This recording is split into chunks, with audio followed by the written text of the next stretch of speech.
The Grinch is heading back to the big screen, this time with Benedict Cumberbatch taking on the role of the Christmas Grouch. I'm Elizabeth Wagmeister, and I'm here with our chief film critic, Owen Gleiberman. Hey, Owen. Hey, Elizabeth. All right, why is right now the correct time to bring back the Grinch? Maybe because we have a Grinch as president. Actually, I don't think that there is anything special about this moment that makes it a Grinch moment, except that maybe it's just long enough ago since the Ron Howard, Jim Carrey version, which came out in 2000. And, you know, that has an interesting history in that it was kind of a reviled movie. I mean, critics hated it.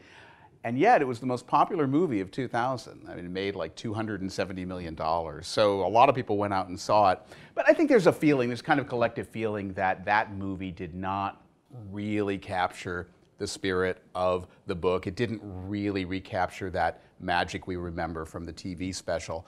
And I think that the new version of The Grinch is an attempt to get back to that feeling, to get closer to why this story has lived in our culture for 50 years. So how does the new version of The Grinch, which is of course animated, how does it stack up to the previous versions, the TV special and the Jim Carrey film? Of course, you said that film was hated by critics, but still, it is hard to go up against Jim Carrey in anything. But you know, what Jim Carrey did in that movie is he knew his job was to make it a Jim Carrey movie, and in the sense he kind of took it a little away from what the story had been. The new one, Dr. Seuss's The Grinch, it really feels like the TV special, but expanded out to 90 minutes. Why? The original was 26 minutes long. They can't make a 26-minute movie, so they have to think of jokes and a little backstory. But I actually enjoyed it because I kind of got swept up in the story. I think they really have respected the spirit of it, and I think that Benedict Cumberbatch brings it a bit of the wild card element. He does something a little bit new.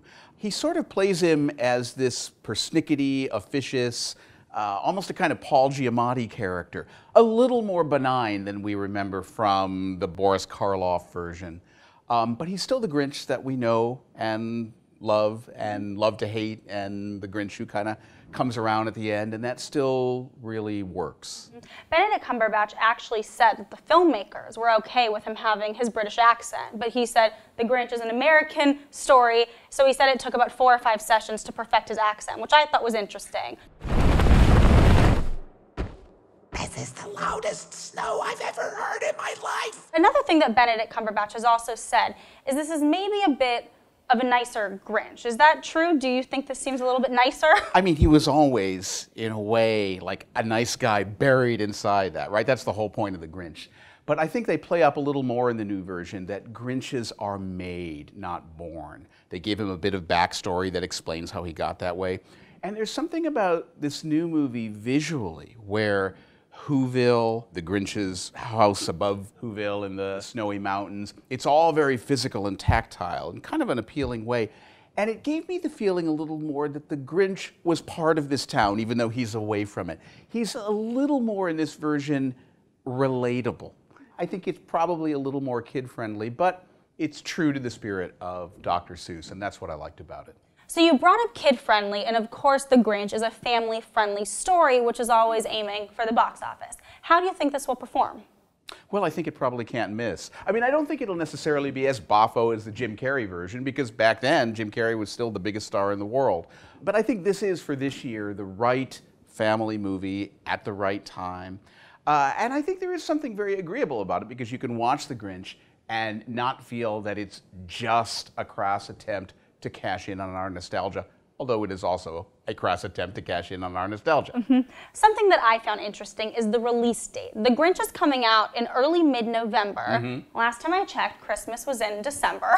Do you think that this release date is deliberate, and will it help this have a long life at the box office? Well, I certainly think that's the idea, but there's also another interesting phenomenon going on here, which is that, you know, the holidays have sort of moved back, and it's really the movies that did that. Because it used to be that Christmas movies came out at Christmas, and then for a long time they came out at Thanksgiving, and now they come out before Thanksgiving. And so probably 10 years from now, we'll be seeing a movie like this in late August.